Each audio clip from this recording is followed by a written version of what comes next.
Mm, mm, mm, mm, mm.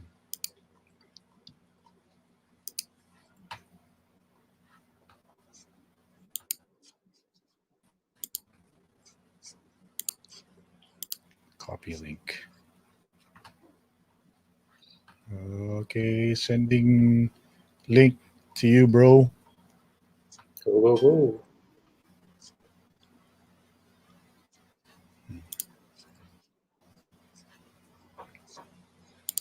Let's see what happens. Istoryang Futbolero. Time out. Nag-pixelize ka na ulit. Okay lang yan. Babalik din yan.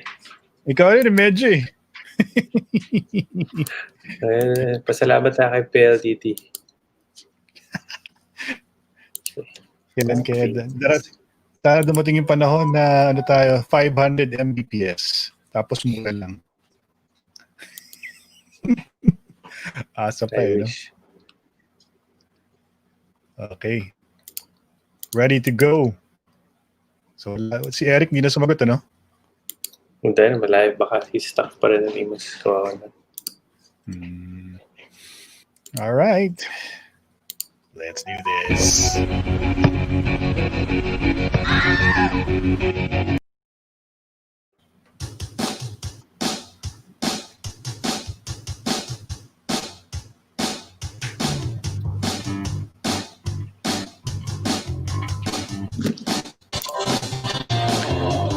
Good evening, ladies and gentlemen.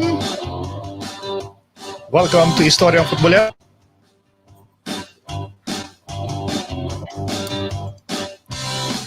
My name is Ron Poblete. I'm with Mikel Paris.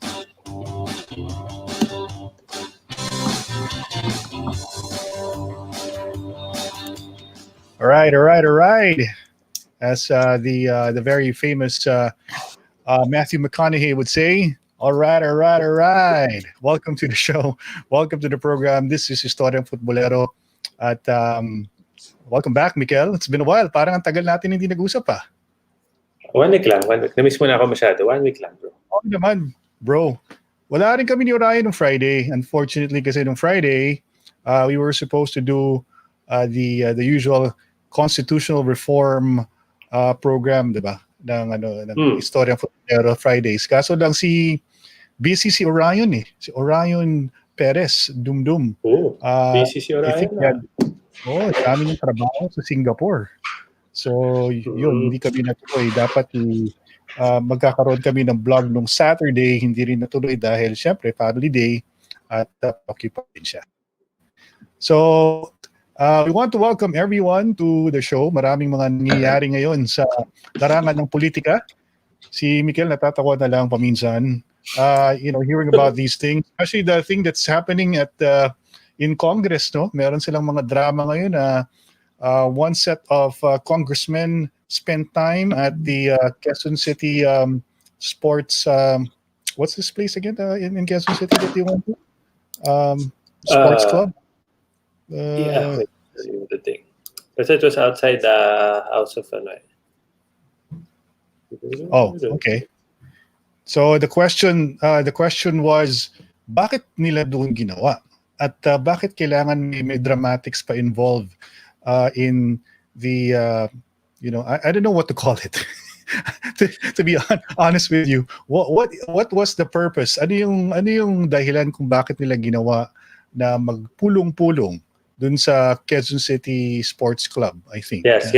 Celebrity Sports Complex in Quezon City. Ayun, Celebrity Sports Complex in Quezon City, where some of the lawmakers, some of the congressmen gathered, and they had, I think, I'm assuming that they had also people on Zoom, and then they had a session at I don't know if you call it, they passed a resolution declaring that the speakership is vacant.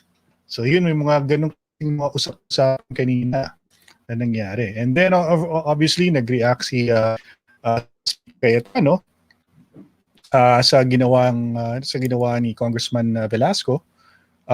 If you are not familiar with what the situation is in Congress, meron dapat term sharing agreement between Congressman Velasco and Speaker Alan Cayetano, and they're supposed to hand over the reins this month. I think the schedule is October 15 or 16. Dapat si ano na take over as speaker. Si Lord. si Lord. Si Lord. Lord. Nabasa mo ba yung yung mga pun about that? They actually compare it to an actual Bible event. Yeah, event in the Bible when Peter denied the Lord 3 times. Ayop. Solid talaga, bro. Nakakatawa yung mga commentaries about this. I find it funny, but syempre marami sa atin. It's a serious moment in our history, di ba? We have we're crying out loud, we have a pandemic, and I don't know who, depending on who you're asking, pero sino ba ang nagpopolitika? Sino nagpo-politicize nung entire situation about the speakership? So, first of all, Mikel, we have to consider first ano bang ramifications of being speaker. Obviously, you have control over Congress. You're the ones assigning the positions for deputy speaker, and then also the committee heads for each. And these are very important things kasi the bottom line here is about the budget. It's about the 2021 budget. Ang presidente ay medyo naasar na rin kasi titigil na, sabi na nga ng Malacanang through spokesman Harry Roque kanina na itigil mo na yung politika, ipasa mo na yung 2021. And let's not think about who's going to be speaker muna for the meantime. And depending on your point of view, Mikel, unfortunately, if you're a supporter of Speaker Cayetano, the point of view you will get is that he's trying to have a little bit of continuity until he hands over everything on October 15, or it could be as long as until December, depending on how long it will take for them to deliberate the current budget proposal. So may mga ganun. So merong siyang reason for staying, to be given a reprieve or at least an extension to his term. But at the same time, if you're looking at it in the perspective of Congressman Velasco, isipin mo, palabre de honor, may pinag-usapan tayo, dapat ako na magiging speaker, dapat din na, di ba? Tapos, and I guess he wants to preside over the budget, deliberations. That's why he wants to be speaker. And when it comes to when you talk about budget, Miguel, you can't help but think that the 2021 budget is very important for all the parties involved, especially people in Congress, because that's where they're going to get their money. They're preparing for the 2022 elections, and whoever has the kumbaga the purse yields diba, really a lot of power. Yes, a lot of power, and it's sort of like a big advantage over lahat other sisip-sip sa'yo. Exactly, diba? So ngayon, si Presidente, pinakita natin, I sent you through Viber, Mikel, meron siyang mga love letter kay kay Senate President Tito Soto. Tsaka may love letter din siya kay Speaker Cayetano regarding the budget. It's a very brief medyo short lang yung letter ni Presidente sa dalawang pinuno ng ating legislative department. And he's saying there na fix the budget. Get it done as soon as possible, because we took a budget for 2021 because we need to continue to address our current situation with this pandemic. So Mikel, what's your what's your take on this matter? Kasi when we were having this discussion kanina sa Viber, medyo we found it amusing, to say the least. First of all, I think I chose the right time to take my social media hiatus again, kasi today yung simula ng aking 2 weeks. Madami dahilan yan, but one is to avoid the stress from politics. 2 is I knew the Lakers were going to win today, and my social media feed would be full of LeBron. I'm happy for LeBron and the Lakers, but hindi lang talaga ako fan ni LeBron. yung mga fan ni Lebron medyo extreme. But anyway, so I was kind of happy that I at least turned off social media today because I didn't have to deal with all this. But syempre, you can't avoid it. It'll be sent to you in your Viber groups and everybody's talking about it. Be a few things. Now, wala naman akong connection to Alan Peter or si Lord. But for me, the mere fact na meron yung term sharing. So sa una pala nag-aaway na sila about this post, no? Normally kasi clear cut, meron ka ng speaker and then may succession na yan. But they all obviously at the beginning pa lang nag-away na yung mga yan about this. And remember, there was an intervention and they all had to agree. Tatlo yan pati si Romualdez, di ba? They had to sign to whatever. He was there. In the original meeting, tatlo sila If you see the pictures before. He was considered to become, but he was a candidate for speakership. But I think he agreed to just become the majority floor leader, so, which is in the original debate, part pa siya ng discussion, diba? Tapos minute pa sila. Anyway, so alam na natin medyo lucrative tong post na to kasi pinag-awayan nila. And then for whatever reason, I mean, normally I don't really care much for the Speaker of the House and all that. But the mere fact na pinag-aawayan siya at this point na it's so petty ba? Makita mo yung awayan nila na yung isa sabi, at least for my birthday, ganyan-ganyan. But it just goes to show nga how lucrative this post is. Kasi hindi na, I strongly doubt it's just for honor. No, just para matawag ka lang na Speaker of the House. Kasi you've been Speaker of the House. If it's just a matter of days, di ba? But there's something definitely afoot. And what I don't like is, one, it holds the budget hostage, which is a very important thing that affects every Filipino, regardless of your political leanings. So we should not be held hostage. That goes to show really how flawed the system is. No, so again, our proponents for constitutional reform, all that, they're all clapping, saying, "See, told you so." If you didn't have these kinds of issues with that, diba? And you'll have to agree because the mere fact na two guys fighting over a puesto affects even with the intervention of the president himself, is still, diba? Parang goes to show that there's really something not right. Medyo petty lang. I mean, we look at it as petty. I'm sure yung pinagawa nila is major issues, and I'm sure either party has claims. But for me, there should be an adult way to deal with this.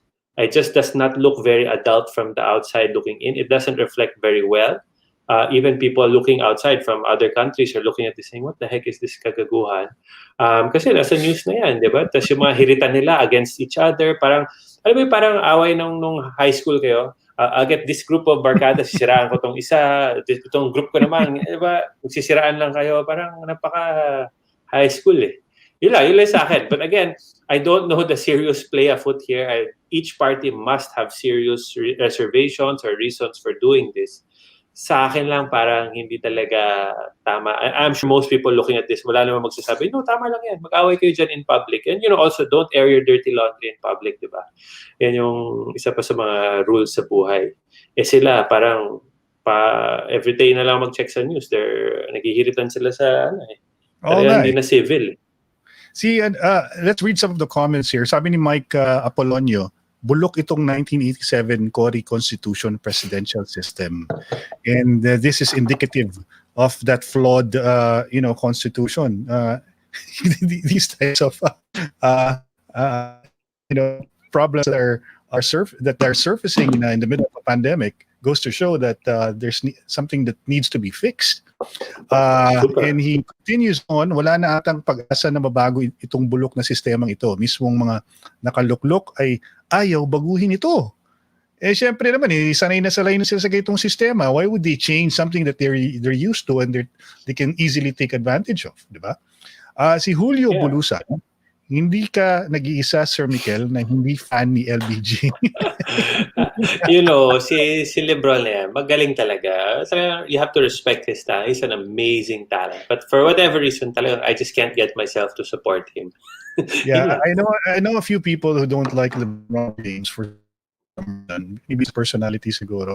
Si Marites Valdres says, yes, this is all about power. Same thing with Mike Kill Apolonio. He says power and money is definitely the reason why. And sabi ni Mike, paulit-ulit na lang yan sa Congress. Yun. Si Arvin also wants to say good evening to the two of us. And Ronald Jason Ramos says, congratulations, guys. Enjoy Mikel. Uy, classmate ko yan si RJ. Thank you, RJ, for watching. Si Caroline naman, or Caroline Hison, kasi Ken Narawatam, kasi kanina we were struggling to find the name of that place that they all gathered. Celebrity Sports Club. Tama ka dyan. I didn't even know such a place existed. Yung pala. In Quezon City? Hindi ka ba taga Quezon? Hindi ka pala taga Quezon City, taga South ka No, rin. South boy ako ever since. Correct. Tapos Julio Bulusan says, good evening mga sir. Nakakatawa na nakakainis ang nangyari sa lower house. Yun, comment niya. And sabi ni Ken, he adds, lalo na si Kiko Pangilinan na Senate Chairman ng Constitutional Amendments. Awit na naman si Kiko dito sa usapan. Ayun, nadama yun sa nito si Kiko Pangilinan. Anyway, I have a rule. I drink every time somebody mentions Kiko Pangilinan or constitutional reform. So here you go. Yun. Patay tayo dyan. So anyway, medyo, kasi what I do as a Mikel every day is, I just realized that I'm always on my phone. And I don't know if about you or anybody or some of the people who watch us, no, but I just realized that I can't seem to get away from the phone. I'm like always looking at, the post of anything that is politically connected, syempre, because that's part of our job. But also we look at the other news about it, whether it's sports. But the point there is, parang we can't really get ourselves to put down the phone, no? I mean, it's become part of our lives, and it's a major thing. I don't know if that's a good thing. I think it's a bad thing. It's the worst. It's the worst thing. Trust me. So anyway, I was watching a few videos from YouTube, and I came across this video of our favorite, si Joe Rogan. Remember, si Joe Rogan is if kung di nyo kilala si Joe Rogan, let me just show you a picture of Joe Rogan. And let me see if I can show this photograph. Yon. Yes, si Joe Rogan. Kintab, ano? Darating rin tayo sa ganyan, Mikel. Si Joe Rogan ay ringside announcer yan ng Ultimate Fighting UFC, Ultimate Fighting Championship. At meron siyang sarili niyang blog. Meron siyang blog sa YouTube, the Joe Rogan Experience. Yan. Do you watch that, Mikel? Yes, sir. Especially, I don't watch the full episode. He has the JRE clips, which are the highlights and stuff. Those are pretty good. Kasi minsan the whole vlog is 3 hours something. Oo, no? Haba din ang mga vlog niya. Mas mahaba pa sa ating mga conversation dito sa Istoryang Futbolero. Pero ang nagustuhan ko dito sa video na napanood ko kanina, ang guest niya ay si Jon Stewart. Favorite ko yun The man. I love Jon Stewart. The man. Man, he's like, I think he's the smartest comedian in America. Jon Stewart, who was the host of the Daily Show on Comedy Central. Ang pumalit sa kanya si Trevor Noah. Si Trevor Noah, the South African comedian who moved to the United States. But ito si Jon Stewart he's very prominent, no? Because he does political commentary and political satire, and he's really funny. Yung conversation nila kanina, Mikel, very interesting because they were talking about politics and they're talking about the state of America. And one of the conversations they had, si Jon Stewart, napaka-big on helping the frontliners. Chine-champion niya yung mga frontliners. Ang problema kasi sa America.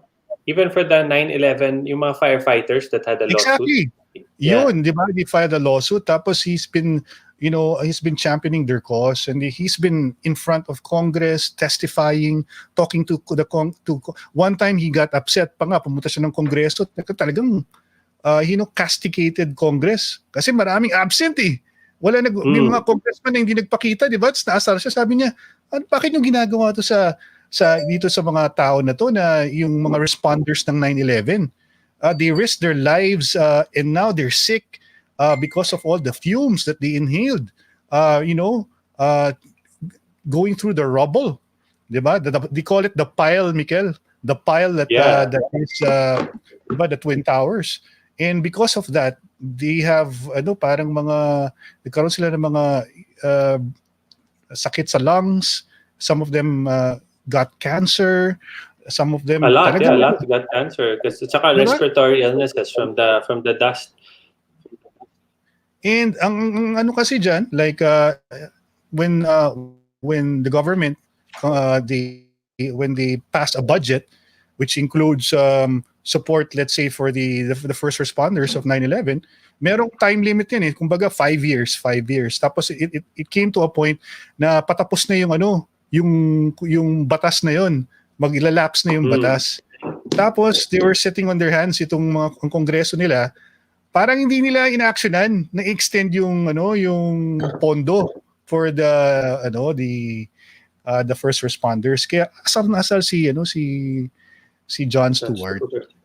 And the good thing is, syempre, pa rin, ang maganda diyan kasi nabigyan ng magandang press.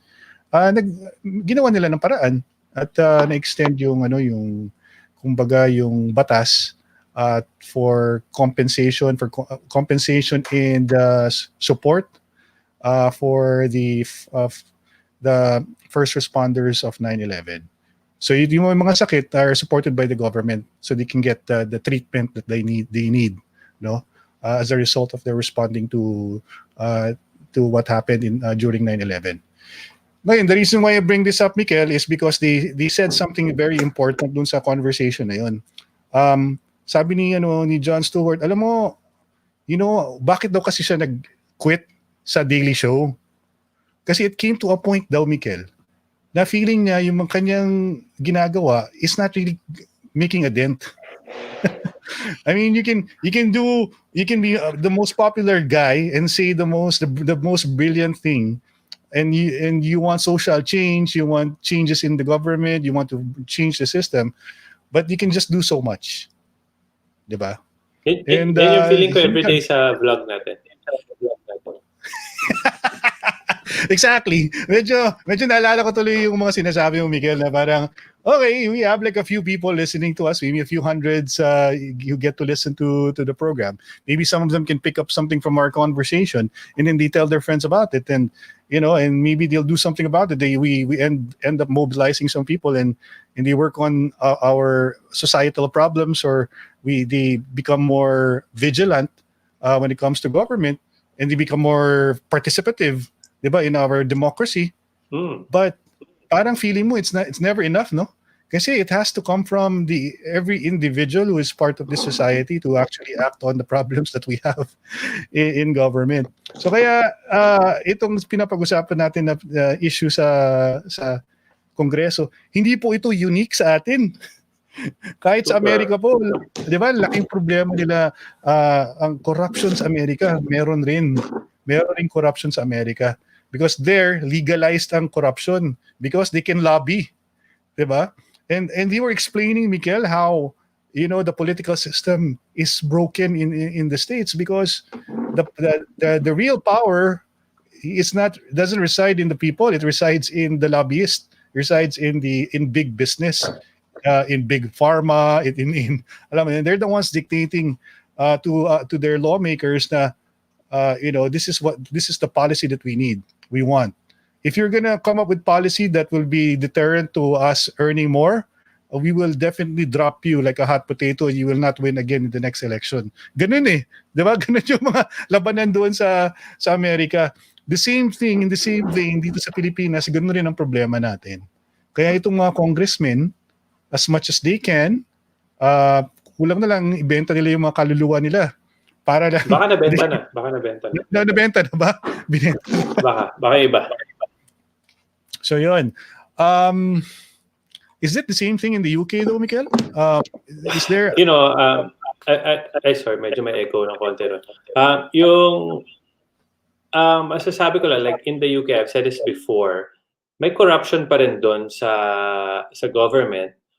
For sure yan, but at a higher level. No, so sa mga day-to-day mo transactions wala, but yung mga MPs, yung mga members of parliament, they're still open to corruption, they're still open to influence. So it's not really unique to us, no. Ang parang, di ba, pag tinignan natin yung America today, yung news sa America, ang gulo-gulo. As in, it's like so bad. You're looking at it saying, oh my gosh, what's going on in the States? It's crazy. You couldn't believe it. But for me, that's actually a good thing because sana yung mga tao dito sa Pilipinas will realize that we shouldn't be turning to America as our moral compass or how to run a country because they have their own horrible stuff going on there. The people who champion constitutional reform here, the ones who are for parliamentary federal, they have very good points because if you look at some of the most successful governments kasi, they're not this type of system. Yung iba niyan, titingnan mo eh. But you also have to remember, each country is unique. Di ba? May mga different types of demographics, different poverty levels, all sorts. You have to really look at that. Wala talagang one size fits all yan. But yun lang, it's just that sobrang gulo everywhere else and even here, it's really, nakakabaliw lang isipin na we still don't want to change. No, I mean, imagine like at a time so important like now na may pandemic, may ganyan-ganyan, nakukuha pa ng tao magpolitika. So, nakikita mo talaga kung ano, whether it's for power, influence, or money, it doesn't matter. The mere fact na kaya mong mamulitik at this time goes to show na meron talagang problema inherently sa government. And it takes a really special type of jerk na, kuwari, even at the barangay level na, kuwari, doon sa mga ayuda, kaya pa nilang pagkakitaan yan. Isipin mo, that's like the worst kind of low life.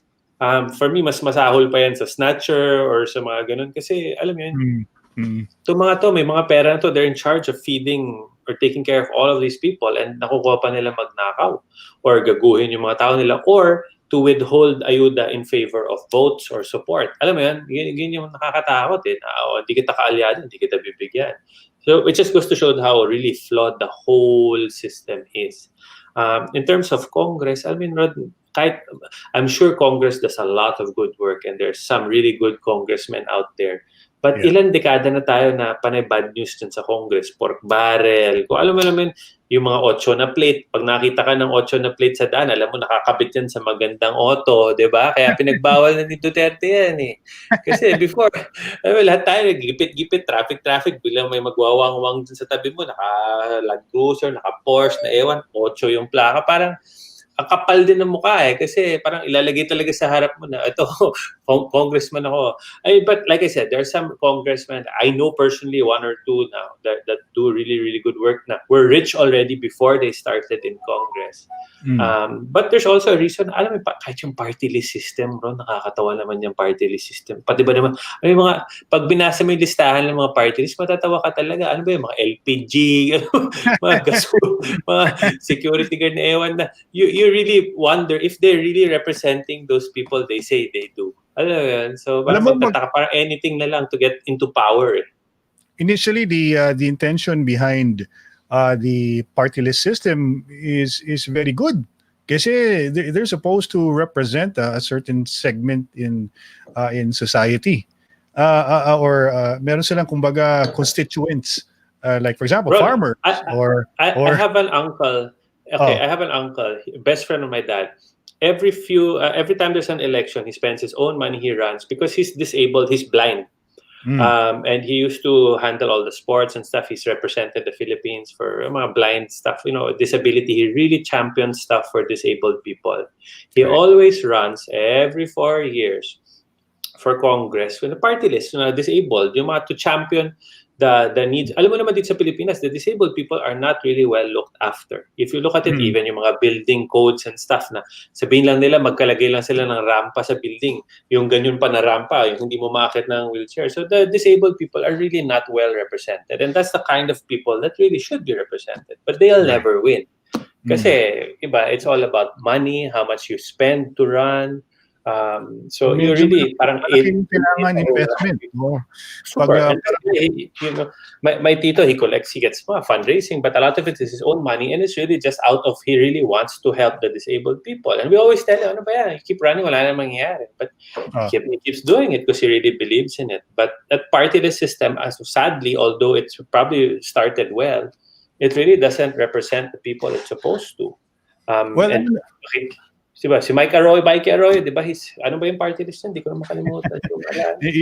What's annoying, and I think people realize it, at least the ones who are very well aware of how corrupt our system is that itong ating mga politicians, they have a way of circumventing any law that's put out there. Initially the law is the intention is very good. They understand what is lacking, so that's why they come up with a bill. It becomes a law. One of them, obviously, when they came up with the 1987 Constitution, the one thing that they were thinking is representation of certain sectors.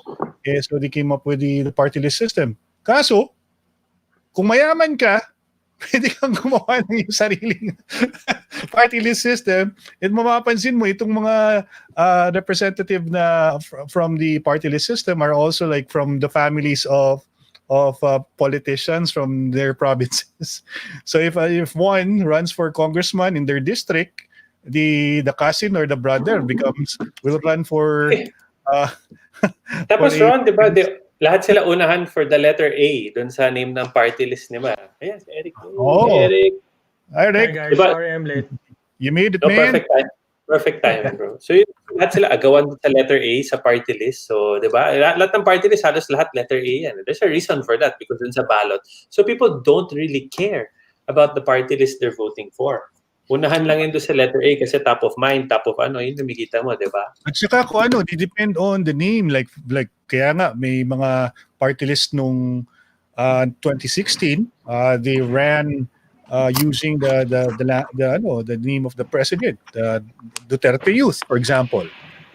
Kunyari yung malakas yung kay Tulfo, yung ACT-CIS. Yun, A yun. ACT-CIS. Oh, letter A, di ba? Halos lahat na nanalo dyan, letter A, bro. Yun yung unahan yan dyan. So ikaw, Eric, when you voted, did you like have party list in mind? Kasi the party list is parang bonus na lang yun eh.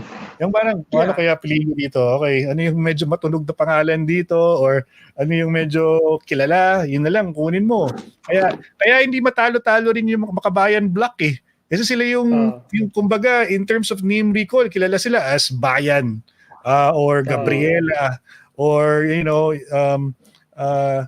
basta at talagang meron na silang meron na silang audience. And how many people do you need for you to win? Right, around 200,000 na lang votes yung yata, Mikel. That's not a big deal.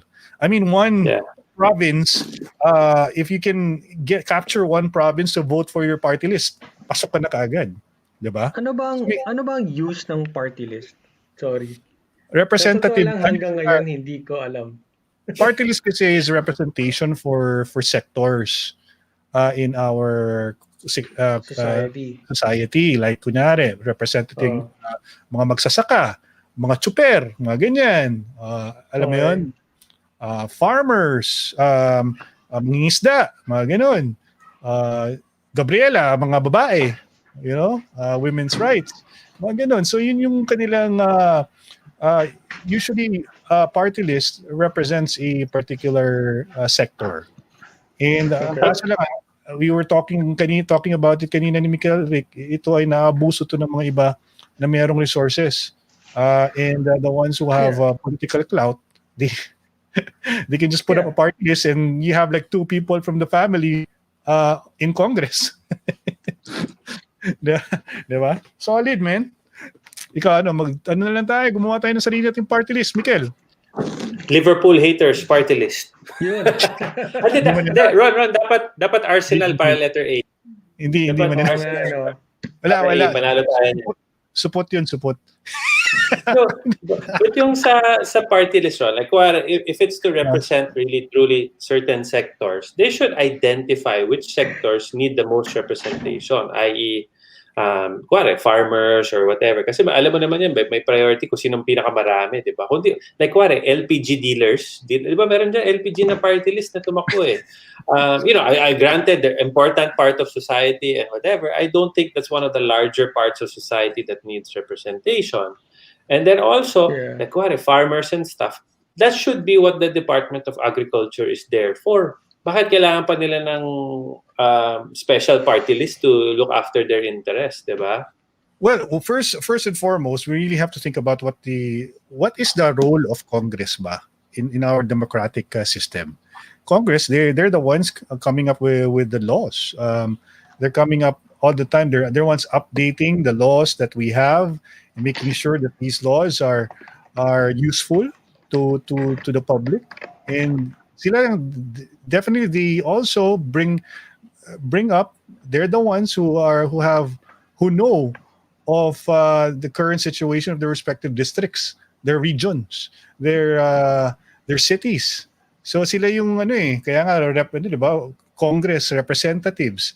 They're supposed to champion the cause of the district that they represent. But ano bang nangyayari, Mikel? What's going on now? I mean, are they able to do I, their jobs? Well, I gave up on Congress a long time ago. So there's nothing that they can do anymore that surprises me. But again, I don't want to tar everybody with the same brush. Like I know some congressmen who are very very good and really mean well, pero majority of them is just so weird. I mean, again, like kuwari, gusto nila maging kaalyado yung president. So they're really, everybody just jump ship from one party Yeah, to another para lang to parang if you're willing to that quickly abandon all the principles of your party para doon ka sa popular then what really do you represent, no? Hindi ko na alam. Now what you really have to look at is how the congressman represents their particular district or how they take care of their people. Ang mahirap dyan is may ibang mga congressman yung area nila sobrang hirap. If you go there's hardly any infrastructure, schools, internet, whatever, pero sila yung buhay nila sarap. Diba? Ang oo. yayaman ng mga yan, diba? So parang magtataka ka talaga, ano ba naman to? So for me, I've a long time ago na, yung like sinabi to ni Mike, yung isang comment ni Mike dito, Apolonio, there is no perfect system, but we are certain that there is a better system. 100%. We've had Yeah. congressmen here forever, we've had senators and whatever, and it's just not worked. So I think it's time to look at something else. And if this latest argument about speakership and alam mo yung kadramahan nila today in the last few weeks about this doesn't tell us that, then hindi ko na alam. Sabi ni Dominic Solpico, hindi ba kaya mas magandang palakasin ang party system para yung mga marginalized groups properly represented sa mga mainstream party? Maybe we need to reform the party list provision in the Constitution. Kasi yun na nga I don't know if this is I'm oversimplifying things, Erica, Mikel. Kayo, both of you run your own businesses. I mean, Eric is he manages a team of people. You belong to management. When you troubleshoot ba, di ba, you identify the problems. I think we can identify the problems in Congress. Oh First yeah. of all, because it's obvious, diba? I mean, we can see that they're using the party list system as another avenue for them to hold seats in Congress. Certain powerful families, they're able to use that loophole in it's become a loophole. They circumvent the law and they use it to their advantage. So what do? We need to reform that, diba? We need to make amendments to that. Ganun lang naman, diba? Kaya itong may constitutional reform kasi nakikita natin may problema. May problema na very apparent, na very obvious. Anong tingin mo, Rick? Well, definitely, sabi nga ni Mikel, yun sa comment ng isang natin, is that there is room for improvement. So much room for improvement, man. I mean, for example, itong party list system, every election, there's like 30 or 50 siguro, 30 to 50 na nag-ano. Hello? Dami. Yeah. Daming Yeah. nagva-vie for a party list or Yeah. parang teka. Yeah, maraming there a lot of party lists are trying to Diba? get a seat. So, and they want to represent a certain sector and stuff like that, no? Ang nakakatawa kasi, parang sa sobrang dami, hindi mo na alam kung anong bobotohin mo for representation. And do they represent the sector properly? Yun yung question, or are they doing something else, di ba? Right. Kunwari, I'm not really privy to anything, but kunwari, Gabriela, they want to represent women, but are they representing women properly? Di ba? I mean, it's up for debate. I don't know. But Uy, grabe, Rick. Baka habulin ka lang, Gabriela. Mag-ingat ka, bro. no. Oo. Sabihin nila, red tagging ka na naman, Lee. Magprotesta sa labas ng bahay mo. Let them. It's a free country. I don't care. Ito nga, sabi nga Rick ni Nelia Ortiz, Makabayan Bloc such as Anak Bayan, ACT Teachers, Gabriela, Kabataan, etc. are representatives of Communist, CPP, and NPA, NDF. Alam mo, baka ma-accuse tayo of red tagging. That's their favorite, that's favorite go-to line. If people accuse them of being associated with the NPA, red tagging kagad. But they've never really said anything to parang condemn the NPA. Challenge na nga sila ni di ba? Ni Lorraine, di ba? Oo nga, na-challenge diba, nga she sila. said she'll offer to resign immediately if they can show, or they, and then wala, they can't do it. They want her to resign, but they can't do it. Ito nga, just recently, di ba, ang CHR natin, surprisingly, nag-issue ng statement against the NPA. Kasi merong incident naman nangyari recently, Eric, Mikel, were you able to read about this? Meron sila mga atrocities na naman they committed just recently. And the CHR issued a statement condemning all their recent actions, which is a very big surprise because they rarely do that, no? But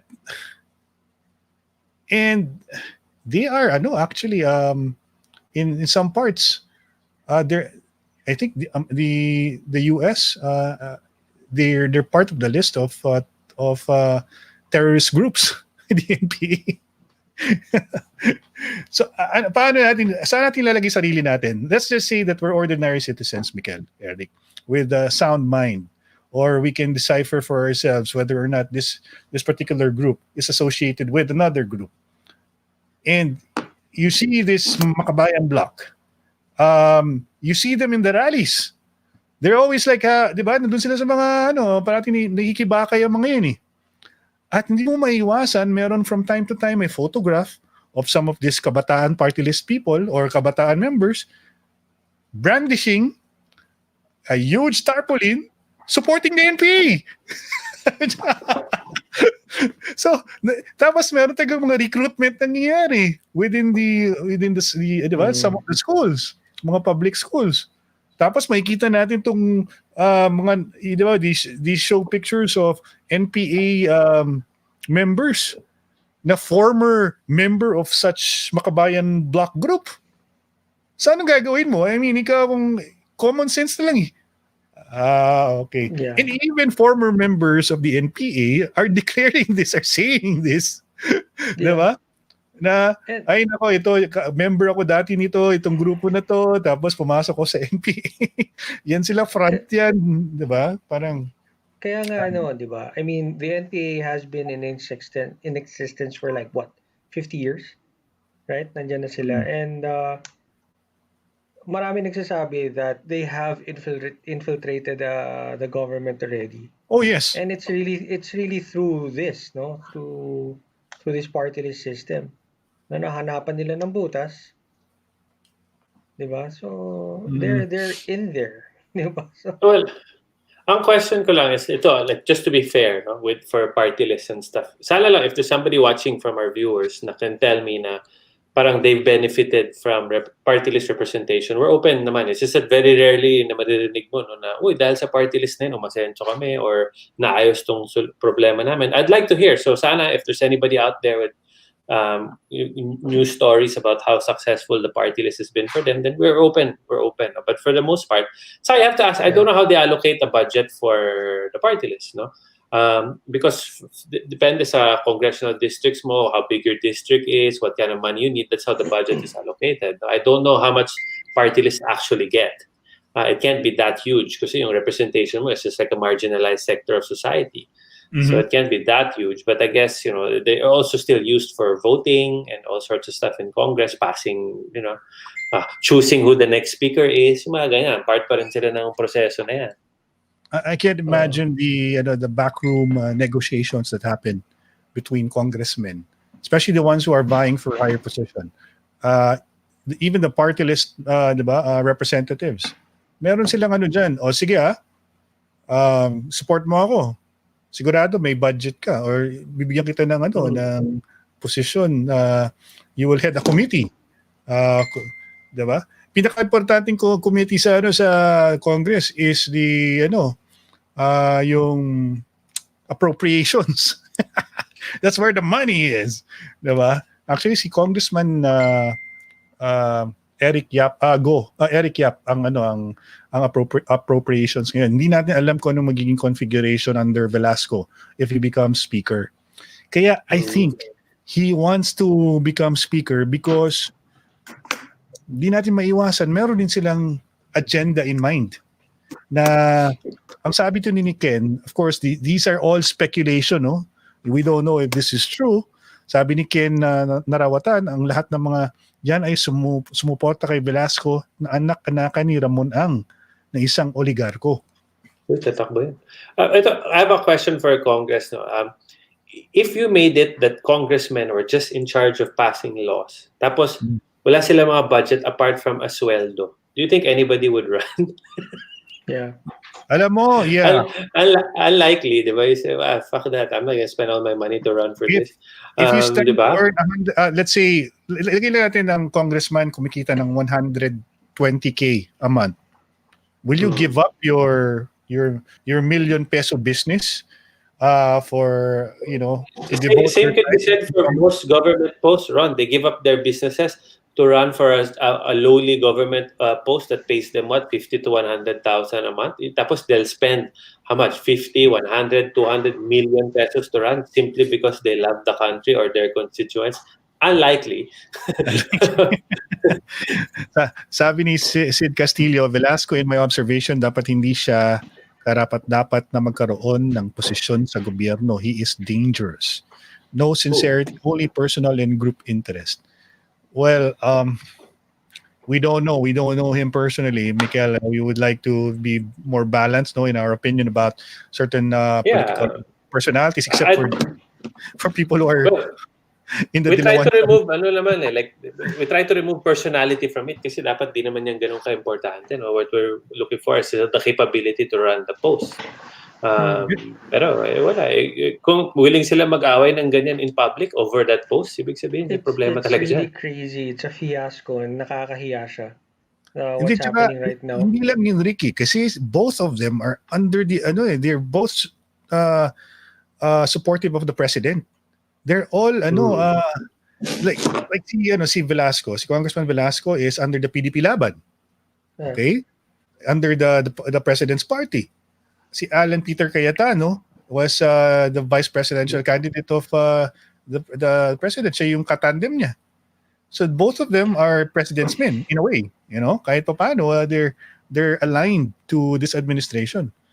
But some would contest na si Velasco was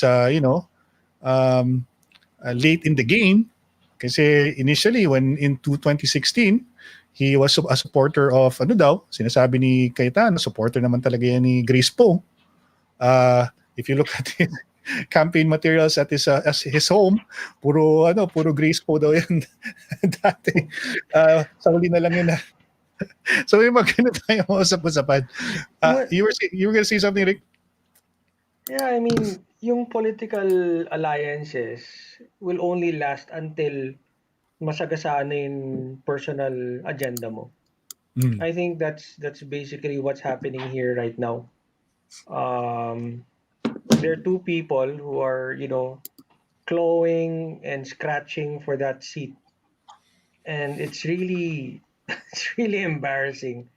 Oh, by the way, our good friend Eric, si Congressman Pulong Duterte, has relinquished his post. He resigned as deputy speaker just today. So he sent his resignation to Speaker Cayetano, and as a courtesy also to the incoming speaker Velasco. So I don't know how that's gonna turn up. It's kind of sad because he's been doing a lot of good work, and he's been trying to be kumbaga neutral in all this. Kasi they're both connected to him somehow. Diba? Si Congressman Velasco is very close to ang hugpo in Davao City. to Mayor Sara Duterte. And you have Alan Peter Cayetano, who is doing his best to implement all the president wants for this administration. So, us as supporters of this administration, si Mikel lang yung neutral, but yung mga supporters ni Presidente, we're in quite a bind, a dilemma of sorts, kasi parang labo naman itong dalawa, ba't nag-aaway pa itong dalawa na to? I mean, you would think that they have the same ideas as the president for them to support the president.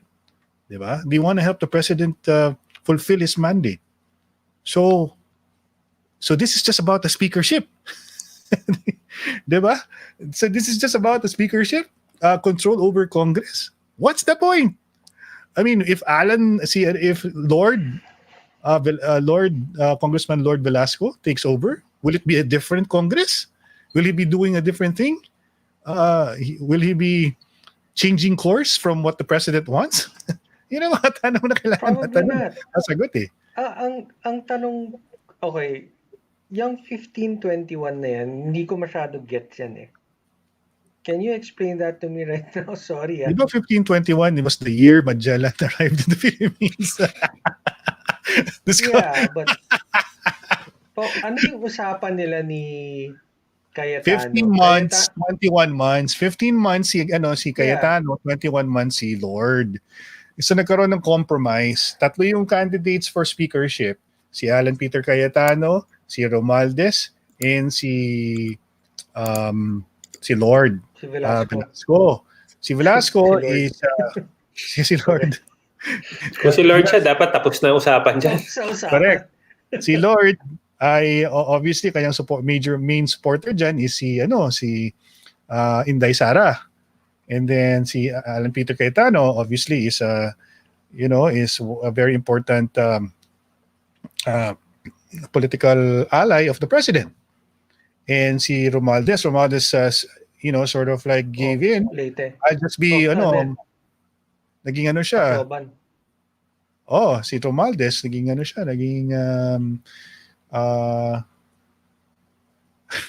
he decided to just take on the secondary role, which is majority leader. But you know what? For me, I think he picked the right position, because apart from the speaker, that's the second most powerful position in Congress, the majority floor leader. And he won't be replaced. He's going to be, he has that position until 2022. But for speaker, they had an agreement, a gentleman's agreement, with the president's blessing that 15 months, si Congressman Cayetano, Speaker Cayetano, and then si Congressman Velasco, ang last 21 months. So why this fiasco? Why does Alan Peter Cayetano want Kasi nga, gusto niyang tapusin yung budget. Gusto niyang matapos yung budget, so ayaw mo na niyang i-relinquish yung until matapos yung budget. Yun yung point niya. So he has unfinished business. And he requested to the president that he be extended until December hanggang ma-finalize yung budget for 2021. Pero si Congressman Velasco ayaw pumayag. Kasi syempre yung agreement nila by October, na dapat ang papalit. Ngayon ang tanong dyan, bakit? Bakit si Congressman Velasco wants to take over right away? Will he be kasi ang accusations, from both parties, parehas sila nagbabanatan eh. Sinasabi ni Congressman Velasco, ang kampo daw ni ni Speaker Cayetano, kaya ayaw nilang bitawan yung speakership because meron silang mga gustong ipasok dyan sa budget. Meron silang fini-favor na certain people who are supporters. Obviously, if you're a congressman, you want to have maximized your, your budget for 2021. And you want to get the most in the loot, from the loot. Ito si Congress, ang accusation naman ng kabila, si Velasco is associated with certain oligarchs. Meron siyang alam mo yun, so kanyang sila nagbabangayan na merong corruption na parang they're sort of like implying that each party there's corruption going on. That's why they can't seem to agree on things. Na merong advantages of becoming speaker because they're all preparing for 2022. Kaya ang Malacanang nag-comment, tama naman na yung politika. Punyeta naman itong mga to. Yeah, I mean, that's really the sad part here, no. We have a very active president, always working, always trying to help out, and these idiots in Congress are just politicking. As in, Politicking, yeah. I mean, sobrang nakakahiya lang. I mean, may gentleman's agreement now. For example, Ron, nag-usap tayo, di ba? O Ron, pare, ako mag-first half, malaro, first half forward, second half ka. Ikaw na ha. Tapos pagdating ng second half, sabi ko, Ron, upo ka muna, ako muna. Teka lang ha, extend lang ako kasi ang ganda ng laro ko eh. Ikaw Pero ba hindi ko bad trip nun? Hindi ko maintindihan kasi ang dami ring sinabi kasi yung point si Speaker Cayetano na medyo valid. Hindi ko lang alam kung ano yung sagot ni Congressman Velasco dito sa mga naparatang ni Congressman ni Speaker Cayetano. Like for example, in-invite daw ni Speaker Cayetano si Congressman Velasco to shadow him. Kumbaga, parang ano siya, in waiting, di ba? Speaker in waiting. So to work with him during his term para ang transition smooth. Meron ganun para mga offer pero he never showed up daw. He never accepted the offer of working closely with him. Walang ganun na nangyari. Parang the whole time si Congressman Velasco daw incommunicado. Nowhere to be found. Inactive. Ganun yung mga mga kwento. So the truth, I don't know if that's an accurate assessment coming from the speaker. Was that really the situation? The whole 15 months? Was Congressman Velasco really inactive and wasn't he participating in all these deliberations and all the activities? And there's also like talk that Congressman Velasco daw is supportive of giving ABS-CBN a franchise. Ngayon, tinatakot ng mga tao na pag naging speaker yan, he will try to give ABS-CBN a franchise. Mga ganyan klase mga kwento, may mga ganyan mga usap-usapan. Well, whatever the issue is, they should have settled it amongst themselves. Tapos with the president's intervention, dapat sila na nag-ayos yan. Nangyari na nga yan, Mikel. Nagkaroon sila ng talk with the president. Nandun Exactly. Sila usapin ka ng boss mo, sabihin niya, ayusin niyo to. Kasi di niyo pa rin ayusin. Nangyari na kayo. Kasi televise nila yung problema nila. Di ba? Kaya nga talagang yun mo masasabi na meron silang both of them have agenda na they definitely cannot talk about, they won't probably admit. But what it is, I don't know. If it's good for the country, we don't know as well. Sabi ni Kenneth Adrian Punelas, mag-i-election na kasi need na nila mag-ingay para umingay ang pangalan nila this coming 2022. They have different personal interest. Sana magalit na si PRRD to support constitutional reform shifting to federal parliamentary. Actually, Kenneth, nagsalita na talaga si Presidente. Anong comment niya? Narinig mo yung comment niya, Rick, Mikel, last Friday? No. Hindi nyo ayusin yan. Ako aayos yan. Oo. Ayusin niya yan kasi kung hindi ako mag-ayos. Tapos with all the generals at the back, diba? In the background, nakatayo. Naka-physical distancing sa likod. The mere fact that they had all these police there today, the military trucks and everything dun sa, nakakatakot naman, parang lang sa away ng dalawang loong yan. Diba? It doesn't send a good message to everybody. And again, it makes the government look bad as a whole. Because these kinds of things should not even get to that point na may away silang ganyan. I mean, parang if there was a gentleman's agreement between them, the mere fact na di nila maayos between them just shows there's no honor among thieves. May usapan kayo, di ba? Usapan natin, ganito hatian natin, Tapos mamaya, pag nakuha nyo na yung pera sa bangko, ay, sandali lang. Di ba? Yun yung mga nangyayari din. Again, like I Ano-ano? said earlier on, each side, I'm sure may mga valid arguments. Like you said, si Alan Peter mentioned good points, si Lord, I'm sure. But the way they've gone about it has not endeared them to anyone. Yeah, that's true. Nagbitaw pa nga ng salita si si solicitor, hindi solicitor, si Secretary Panelo. Di ba, meron siyang programa sa meron siyang sarili niyang blog. May sarili din siyang programa. Tapos parang he explains yung mga issues of the day. And sinabi niya talaga doon na dapat merong palabra di honor. Sino bang pinaparinggan niya doon? Na parang, kung may usapan na ganito ang dapat mangyari, dapat you have to diba? Comply. So, gentleman's agreement yan eh. Usapang lalaki. Di ba? Correct. Ganun yung term natin, di ba? Tapos So, biglang aatras ka. Nelia Ortiz says it was Cayetano who wanted before to give a provisional authority to ABS-CBN to operate. Yeah, okay. I remember that. Si Kenneth Punelas, pero si APC ang nagbitaw ng salita na bibigyan niya ng pabor. Siya ma-extend ng ABS-CBN. Okay. Kaso, bakit nag-recess sila sa Congress? Nagalit tuloy si PRRD, kaya may special session October 13 to 16 for the national budget. Actually guys, bukas, very critical. Manood po kayo sa Kongreso. Bumili rin kayo ng popcorn.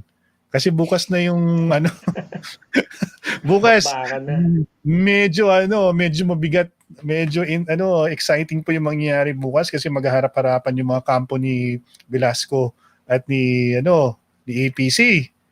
Wala silang choice kasi pina-resume ang session ni Presidente. So bukas, may social distancing?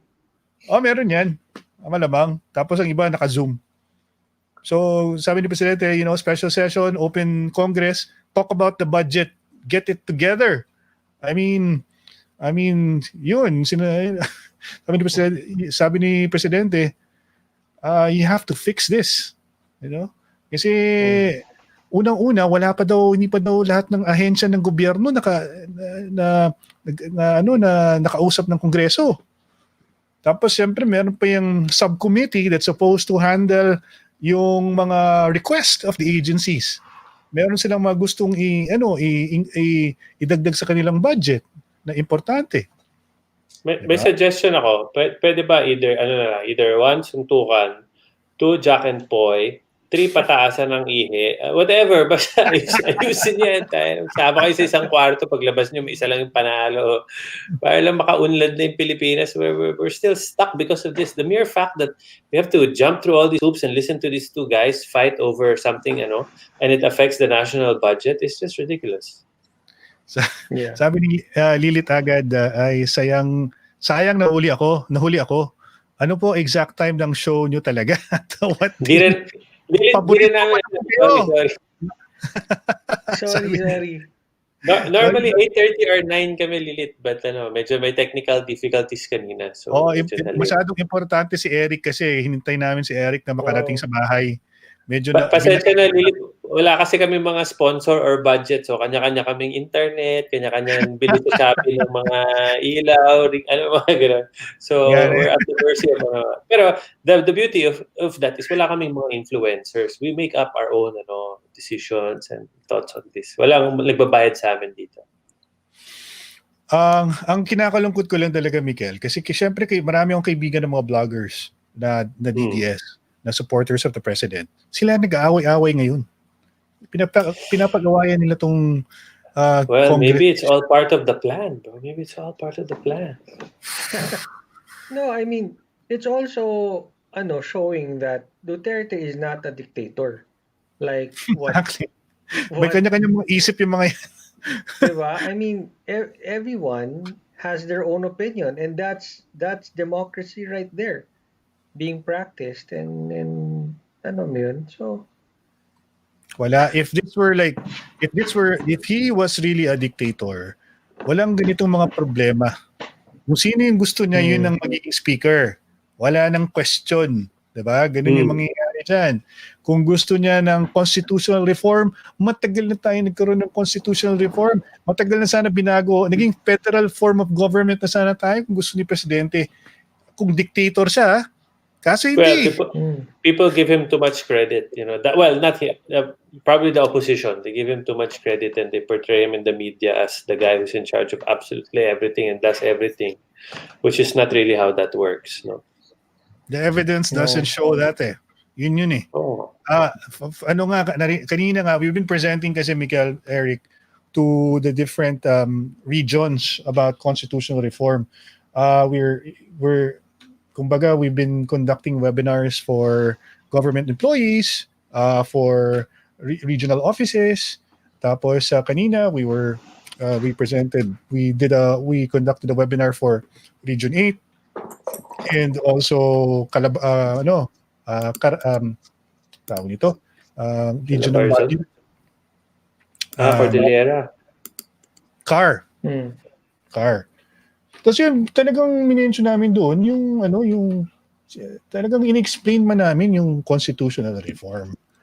Alam mo, doon natin mapuprove talaga na si Presidente ay hindi siya diktador. Kasi kung diktador siya, wala na tayong choice. Wala na explain, di ba? Wala nang explain. At doon, sa sa aming mga webinar na yon, si Sec Gary, if you remember Sec Gary Olivar, former Secretary of GMA, in-explain niya during the time of the Constitutional Commission na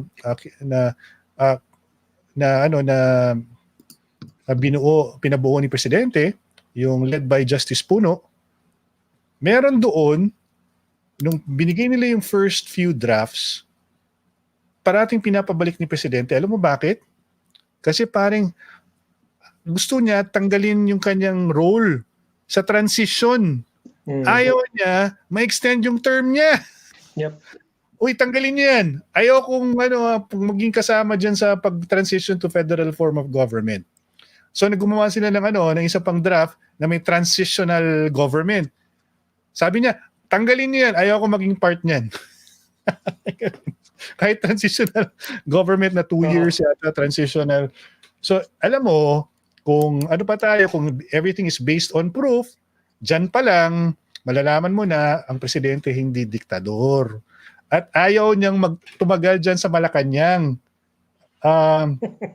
Gusto na nga niyang umuwi. Gusto na niyang umuwi at napagod na siya. At nababagalan siya sa bureaucracia. Kahit ang ating sariling Presidente ay nabubuisit na si sistema. Kaso wala siyang magawa. Yan yung sistema natin. Unang-una, ang bagal pa ng mga tao, ang publiko para to catch on. I mean, it's been 4 years. We've been pushing for federalism, pushing for constitutional reform, but people are slow to understand it. They're slow to support it. That's why Congress are sitting on their ass, not doing anything about it because walang clamor from the public. Pandemic pa lang, hindi nga makaintindi ang public eh. Correct. 6 months, 7 months into this pandemic, hindi pa rin nila naiintindihan na dapat mag-social distancing, dapat mag-mask. Ang dami mo pa rin nakikita dyan na nagkumpul-kumpul. Tingnan yung mga kapitbahay ni Mikel, tingnan mo yung mga yan, di ba? So, hanggang ngayon, video okay, bilyar, alam mo, inuman. Tamang-tama na mention mo yan, Eric, Mikel, kasi panahon na para gawin natin. Time for... Tagal na wala akong pasaway of the day Oo nga eh. Sorry medyo tayo eh. Alam ko na, demanda na tayo kaya nawala yung pasaway of the day. Oy, ayaw tumunog yung aking background music. Ito pala ito. Sorry. Okay. Time for our pasabay of the day.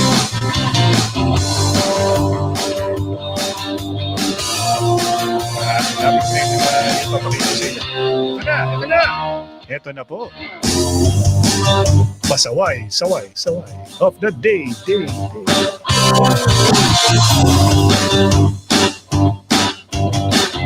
Okay guys, medyo disclaimer lang baka sabihin niyo, bakit ka gumagamit ng cellphone habang nagdadrive? nakatigil po yung sasakyan nung kinuha ko yung picture na to. Yan yung Camry. Jesus. Ano to, Ano? sa Cavitex to? Rick, anong observation mo dyan sa ating photograph? Itong ano, Hmm. itong ano ba yan? Toyota? Camry. Toyota Camry ba yan? Mhm, Camry yan. Camry Camry. ba yan? Okay. Oh, Yung Toyota Camry. Camry, oo nga pala, Camry nga pala yan. Ay sumisingit. Mukhang singit siguro yung driver niyan. Oo kasi siguro nandito siya galing sa RFID lane tapos na-realize niya ay wala pala akong RFID. Hindi, feeling ko bago lang talaga yan kasi ang haba ng pila, kita-kita niya, haba ng pila. Actually, zoom ko na lang yan. Kinrap ko yung picture ni Rick. Kasi malayo ako dyan, sobrang layo ko. Biglang itong Camry, dire-diretso talaga siya. Tapos bigla lang cut. Sabi ko, tarantado ng hayop na to. Miguel, nangyayari po sa Miguel? Cannot buy you manners and class.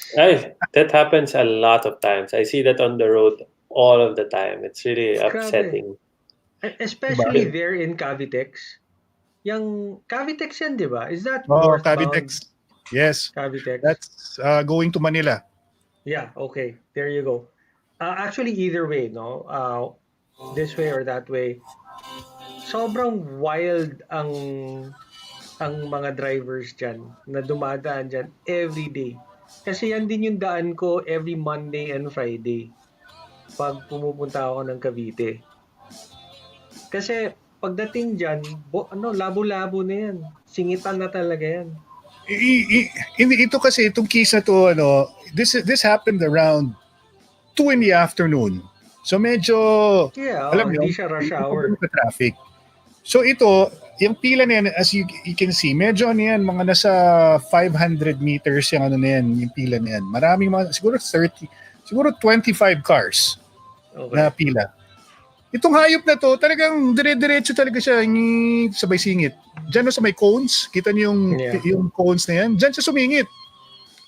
Tapos, alam mo, kasi ang Pilipino kasi sobrang tolerant natin sa ganyan eh. Parang, sige naman, pagbigyan na to. Wala. So, pinasingit siya ng taxi. Taxi yung karap niya, yung sa likod niya. Pinasingit siya ng taxi na kalusot. Alam mo ba sa Amerika, pag ginawa mo yan, mabibingi ka sa busina. Kasi lahat ng mga sasakyan na siningitan mo, bubusinahan ka, hayop ka. Camry pa naman. Pasaway of the day. Gusto ko i-zoom yung sana yung plate number. Yung plate number, pero wag na lang. Kilala pala natin yan. Kilala pala natin yan, no? Kutsa ka-teammate pala natin sa football. Di ba si John D may Camry? Ganun eh. Yun lang. Grabe naman. I mean, siguro, ako ba kung gusto mong nagmamadali kang pumunta sa banyo para sumingit ng ganyan, dapat sana naman, no, very valid yung reason mo, pero mukhang hindi naman. Ang nakakainis pa dyan, nakakainis na bigyan yung mga ganyang klaseng tao na mahilig sumingit. Natutuwa pa sila sa kanilang ginagawa. Di ba? Na parang, nakaisa ako. Kahit sa airport, nakapila ka sa immigration or something, palagi may sisingit. Sa McDo, may sisingit pa rin dyan sa harap mo. Yung iba mga times na, syempre, like for senior citizens, syempre papayag ka sa mga ganyan, no problem, di ba? Priority naman talaga sila sa pila. Pero yung ibang mga loko lang talaga. Minsan sila pa yung galit eh. Pag sinita mo dahil sumingit, awayin ka pa eh. Michael, do you call them out? Me personally, no. My wife gets mad, but for me, parang karma na nila yun. Okay, bahala kayo sa buhay. Kaso I call them out. Problema niya kasi pag may sumisingit sa akin sa pila, kaya ko, Brad, nandun yung pila. Ginaganon ko. Ako sinasabihin ko yung pila na taong pila, pero yung kotse, dapat busina ka talaga ng todo. Kaso siyempre marami yung takot na baka maglabas ng baril or sa Pilipinas, may mga baril yung mga yan eh. Kupal yan, di ba? Alam mo yung mga yun nga yung comment ng mga ngayon Grab drivers. Pag meron daw magandang kotse, Yung Hmm. parang mga civic, mga ganyan na sumisingit-singit sa kanila, Hmm. pinapabayaan na lang daw nila.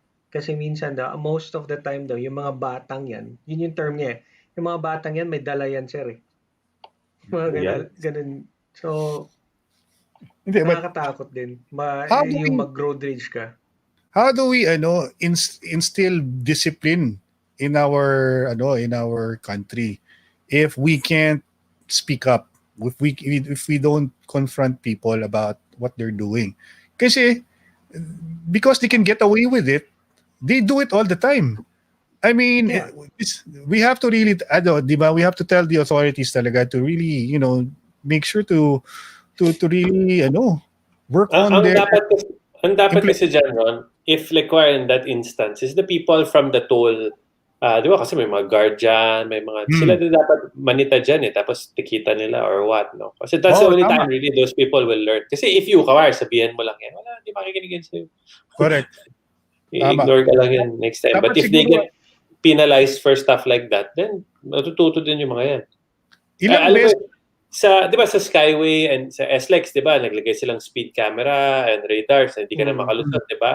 Tapos also in SLEX, bawal mo na i-hog yung lane, di ba? Pag nando ka na sa lane na yun, sa fast lane, puhulihin ka na rin nila. If they didn't do that, people will just keep doing it because they'll feel like they can get away with it. Pero ngayon alam nila may nanonood na masisita sila, hindi na nila ginagawa, di ba? Tapos ang daming signs na bawal. O, ganun lang yung Actually, yun nga yung maganda yung point ni Miguel eh. The Philippines is a country of a lot of rules, pero hindi lang siya ini-implement.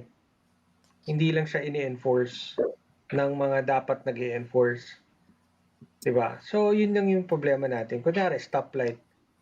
Red na nga yan. Tapos makakita lang ng butas yung mga motor. Putsa, lulusot na yung mga motor eh. Diba? Kahit red light pa yan. alam mo, Pero- malaking tulong rin yung mga ginagawa ng MMDA tsaka yung ginagawa ni Gadget Addict na pinapakita niyo yung mga hinuhuli ni si MMDA, si Nebria ba yun? Nebria. Oo. Si Sir Nebria, yung hepe ng MMDA. Pag nakikita mo kasi on social media pa na maraming taong na nakakanood na, uy, ganda ng kotse na yun hinuli pa rin. Talagang, di ba meron pa yung mga sports car, tapos muntik pang sagasaan yung na gustong tumakas, tapos they'll catch up on them, tapos papagalitan ni Brio. Sige, sino? Tumawag ka. Kausapin ko. Gusto mo? Kasi sabihin, kilala ko si ganito, ganyan. Magpapaano pa. Meron pang Mag-name drop pa. Tapos may tatawagan daw ko, Tapos kakausapin ni sir. Itong mo eh. How many times na may nakita ka sa daan na nahuli kinakausap ng police? Always nasa phone sila ngayon. Kung ano may tinatawagan, di ba? Ganyan. Ibang bansa, pag nahuli ka na ng police, parang bawal ka gumamit ng phone or anything, hands on the dash ka. Dito sa Pilipinas, sabi ko, tatawagan ko si tropa ko. Di ba? Mucho sa America, Again, uulitin ko yung kwento ko doon sa isang enforcer, sa isang police na kinausap ko. Merong isa, paakyat ako ng Skyway, ito magle-left. Gumaganon yung police, stop. Hindi tumigil yung kotse. Dire-diretso siya, as in, muntikan pang masagasaan yung enforcer. So sinabi ko, pre, tinawag ko yung enforcer kasi nakastop pa rin ako eh. Pre, halika dito. But yan ang mga dapat mong hulihin. Yan yung mga gago na dapat talagang bigyan ng leksyon. Alam mo, sinabi niya sa akin, sir, mahirap din sir kasi may mga kilala yan ng mga malalaki. Politiko or hepe siguro ng pulis. Mawawalan lang ako ng trabaho. Yun ang sinabi niya sa akin. So these people, these police and enforcers, this year lang, early this year, wala pang pandemic. Yeah. Wala pang pandemic. These people na mga enforcers, mga police dyan, they really wanna do their jobs well. gusto nilang manita, pero pag wala na, pag hindi nila kaya, there are times talaga na okay, I won't get into that. Number one, gusto ko pang umuwi sa pamilya ko. Ayokong mamatay kasi baka mabaril ako dito. Number two, I'm not being paid enough. And number three, ayoko mawala ng trabaho. Alam mo yun? Pero yung sa special lane, yung bus lane natin ngayon sa EDSA, daming nahuhuli doon ha. Papalusot pa. Okay lang Tapos, yan. Okay pero lang talagang yan. hinuli. Kasi it's a special project. EDSA is a different animal. We're talking about the side streets. No? Sa EDSA, disiplinado ka. Pagdating mo sa Subic, disiplinado ka. Pero paglabas mo, wala na. Balik ka sa dating gawin. Yun ang problema natin dito. Kasi, ito pa lang, we only stop at the speed limit pag alam mo kung nasan yung camera. Pag lagpas mo na ng camera sa Skyway, okay ka na. oh. Ilang beses na ako na overtaken dyan ng mga ng mga Mustang or mga Porsche dyan sa Skyway. If you're really disciplined, whether there's a speed camera or not, hindi ka lalagpas ng 100. Sa atin, alam natin. Nasaan yung camera sa Skyway? Alam ko na. Nasaan yung, alam mo yan? Ready na eh. Tapos may mga magwa-warn pa sa Facebook kung saan yung mga camera. Kasi they're just trying to be disciplined when there's a camera. If you're really disciplined, whether somebody is watching or not, hindi mo gagawin, diba? Kahit ako kang Mikel pag ako kayo, Rick ikaw Rick, Mikel, pag nag-drive ako sa Skyway, kahit like, ngayon kasi pag nag-drive ka sa Skyway ng alas 11 ng gabi, halos wala nang sasakyan, di ba? Ano mo, sinusunod ko pa rin yung speed limit. Ako, I mean, tinatawanan ako ng mga karamihan ng tao, my wife ko, everything, because even, alam mo yung pagtawid ng road, pag naka-red pa yung ilaw, kahit walang car, as in walang tao sa daan, I won't cross, I refuse. I've never been caught speeding, even when I lived in the UK. Kasi sa UK, yung speed cameras nila sa highway, ang tawag is actually average speed camera. So it's not just one camera, it takes your speed throughout the stretch of the highway. It is makakalculate niya kung nag-overspeed ka. So, tapos again, hindi mo alam, a week later, may ticket na lang sa bahay mo, kailangan mong bayaran, may 3 points ka na sa license mo. So, thankfully, I never got caught speeding because nasanay na ako, talagang really praning. So, even here, ang hassle ko ay bubusinahan ka na ng tao sa likod mo kasi feeling nila ang bagal mo. Ang pinakaayaw ko to sa Pilipinas, sa stoplight, nakalagay, no turning right on red signal. Okay. So, nandun ako sa unang-una. Nakalagay, no? Yung lahat ng auto sa likod ko, beep, beep, beep, beep, beep, beep, beep, beep. Laki ng sign, no, turning right. Wala, galit sila sa'yo. Ito ba yung sa Madrigal? Madami. Kahit sa Makati before, when I lived in Bel Air, sa Paseo yan, always yan, may no right on red signal. Oh my God. Nakatenga lang ako doon. Ang daming galit sa akin. Tapos paglalagpasan ako, mumurahin pa ako. Like, wow. Yan sa may intersection ng Town Center, Commerce meron yan. Sa Malito, di ba, to turn right to go to Zapote. Laki-laki ng sign no turning on red signal, di ba? So, I'm so, kasi I keep saying even to my kids, sabi ko, alam mo yun, I'm sure the one time I break that rule, ako pa yung mahuli. Like there's 10 cars in front of me na did the same thing. But that's why it's discipline. It's talaga you do it even pag walang bantay. Pero dito sa Pilipinas, non-stop busina. Dito ka di ba ang transition mo from red to green, dapat within a split second umandar na yung auto mo kasi burat na sa likod, di ba? Yung reaction time mo dapat bilis. Yung mga yan, hindi rin sila nadala, no? Like, nakita mo ba yung mga ilang beses yan? Siguro, abot na siguro 5 to 10 incidents sa toll gate. Yung mag-uunahan, tapos sasalpukan sila sa... Salpukan sila sa lane. Ha? Sa context yung nangyayari yan. Wild talaga doon. Iisip mo ba? Parang, gago ka, gaano katagal ka ba sa toll gate magbayad na kailangan mong mauna? That's the question I always ask is, how much of a hurry are you in? Yes. That you're willing to upset all the people behind you. I said, what's the difference? We're all waiting. That's the thing. We're all there in the line waiting. What makes you so special? What makes you different to everybody else? Diba? But talaga, ito, yung mga naka-Camry, special yan. May Camry, may Camry din ako dati pero hindi kami ganyan. Pero luma na yung Camry niyo, kaya hindi Yan, ko karapatan yan, magyabang yan. Yan, special yan kasi naka-Camry. Itim pa. Basta itim daw basta mga itim na sasakyan medyo notorious. Shit, yan yata kotse namin dati. Kanino ba binenta yun? Ay, Baka may nako. sticker pa ng anti-ads yan. Ako, never kami naglalagay ng sticker na antes. Baka ako anong magawa ko sa daan. Murahin ako ng tao. Pretzel na to, lugi. Anyway, guys, advice ko na, last piece of advice, if you're on the road, pag turn mo na sa major intersection, lalo na sa EDSA, kung green light ka na, give it a few seconds. Kasi minsan, di ba, green, didiretso ka na, may bus pa rin na, woo! Dun sa kabila. No, thanks. Ayoko pang mamatay. Lilith Agad has a very good suggestion. Ang sabi niya? Subukan kaya nalakihan ang multa ng bawat violation. Tingnan ko lang kung hindi madisiplina tulad dito sa Japan. Yun. This is a joke by Chris Rock. Yung gun violence sa US. Wag mong i-tax yung alcohol or something ganyan. I-tax mo yung bala. Diba? I-tax mo yung bala.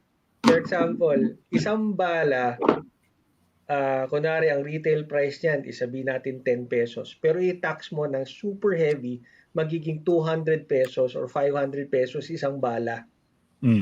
Di ba? So siguro kung criminal ka, nakatutok ka na ganun, parang, teka, puputok ko ba to? Kasi 500 pesos din ito eh. Alam mo yun? Yeah, makes sense. Something like that. Di ba? Tapos, so sinabi ni Lilith dyan ngayon, for example, yung mga bus na, di ba, sa EDSA ngayon, disiplinado na dapat. Nasa left lane na sila dapat. Ngayon, today, malakas ang ulan. Naglo-load and unload na naman ang mga bus sa hindi dapat na areas like yung sa MRT and stuff like that, no? Mga ganun. Inulit na naman nila. So ngayon, ang ginawa ng MMDA, hinuli silang lahat tapos minulta. Magkano ang multa? 1,000 pesos. 1,000 pesos lang. Pag ginawa mong 20,000 pesos yan, yung multa na yan, tingnan natin kung may mag-violate pa.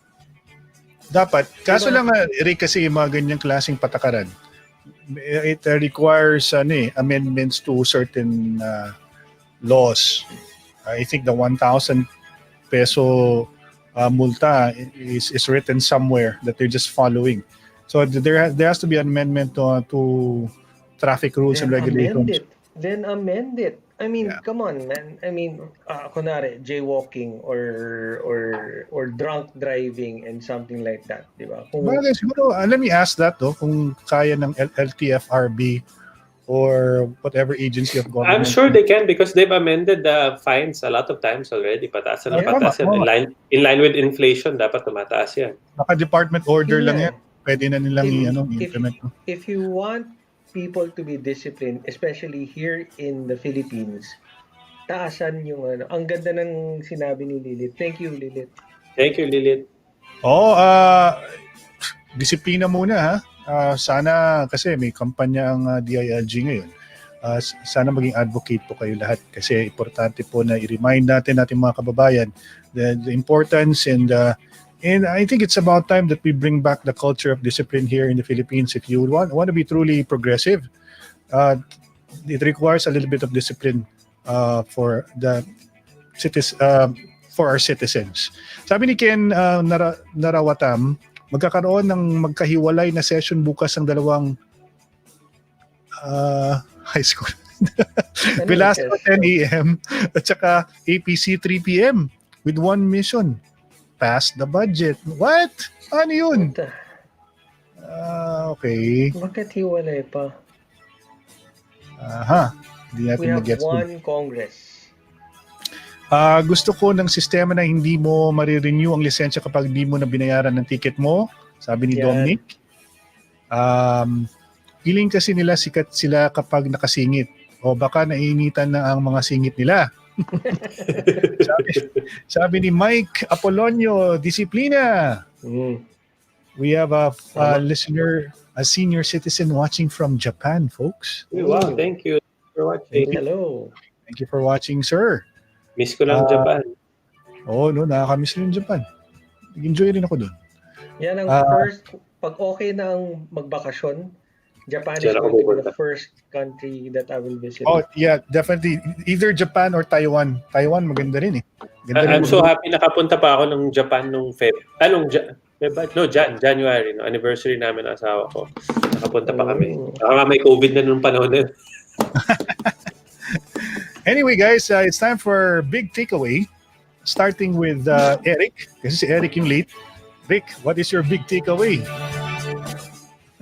Okay, first of all, thank you, no, especially sa mga nag-comment tonight, no, sila Lilith, sila Ken, sino ba dito? Dominic, si Mike, si Lawrence ba nandito? Wala ata si Lawrence. Wala, absent. Kinakabahan. Absent. Ano ba yan? But anyway, again, thank you guys for being here for us. Nakakataba ng puso, especially pag may nababasa tayong comments na favorite tayo nilang panoorin. So, ang show po namin is Monday, Wednesdays, and Fridays. Normally, we start between 8:30 to 9. Wala po siyang fixed talaga na time kasi nga hindi naman talaga to parang parang hindi siya Actually, sitcom or anything. It's just na-realize natin kaya tayo nag-start ng 8:30 dahil kay John D. Si John kasi 'di ba meron siyang prayer yata 9:30 Yeah, with the kids. But now we can do whatever we want. Yeah.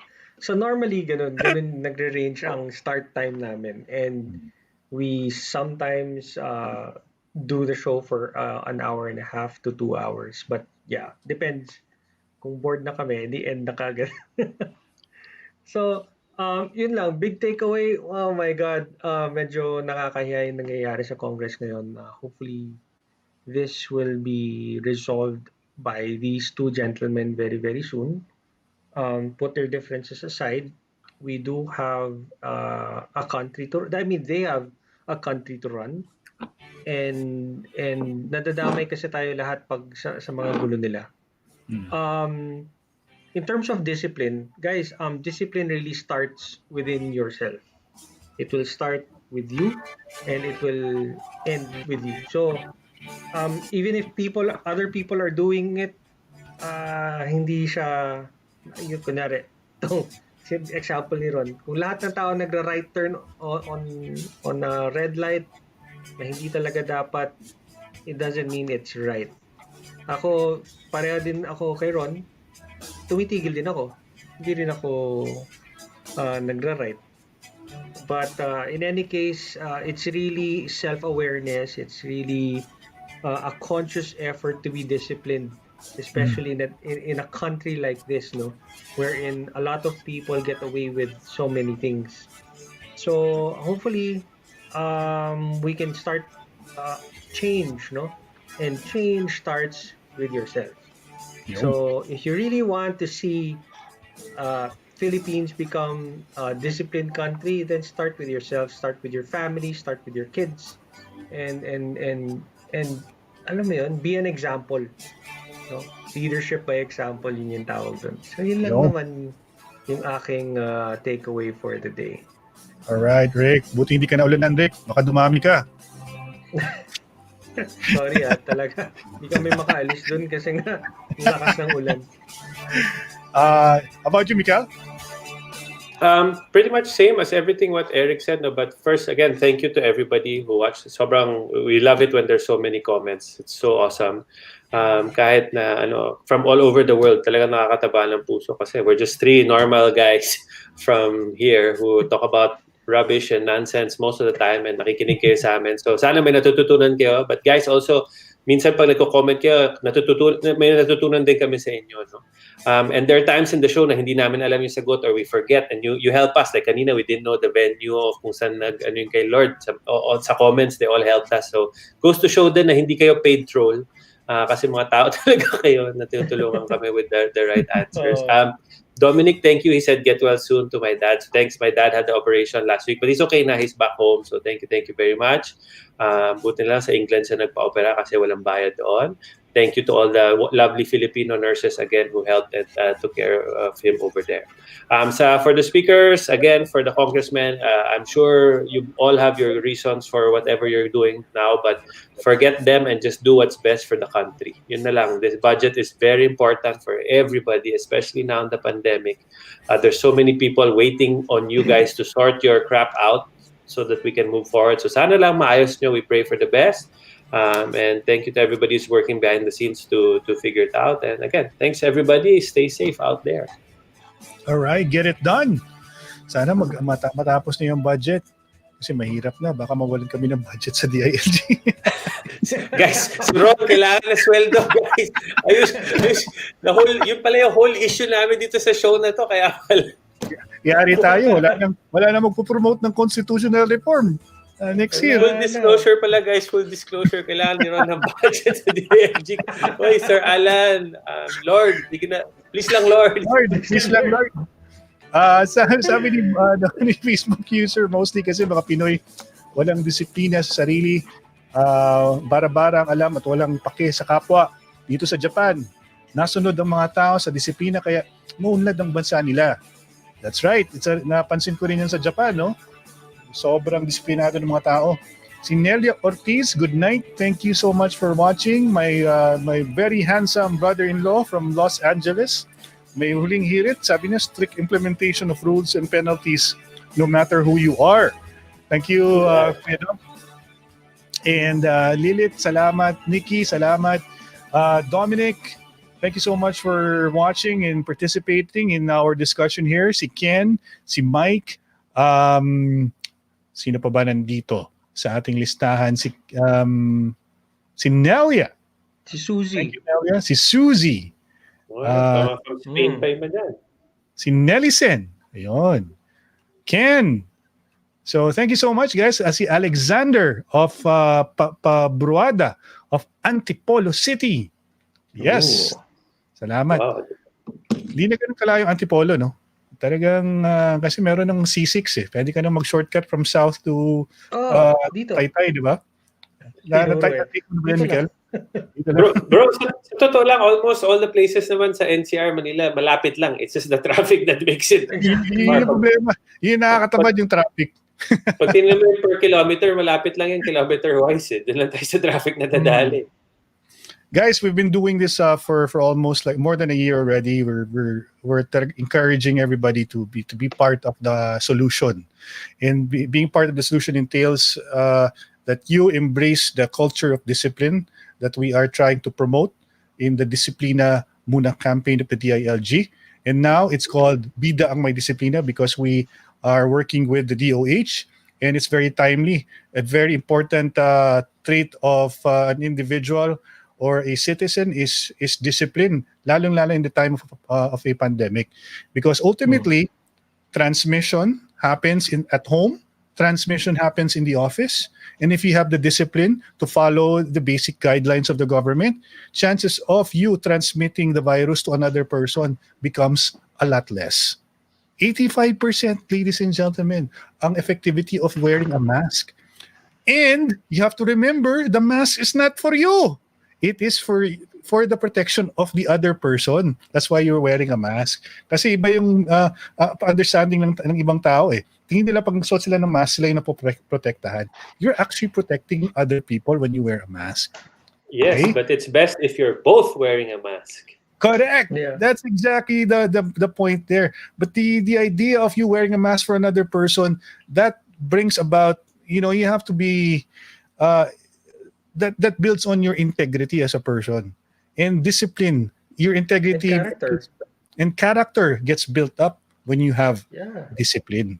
So, guys, i-practice po ninyo, i-try po ninyo pag nakita ninyo sarili nyo nagmamaneho, kahit walang nakatikim, pag red light, tigil.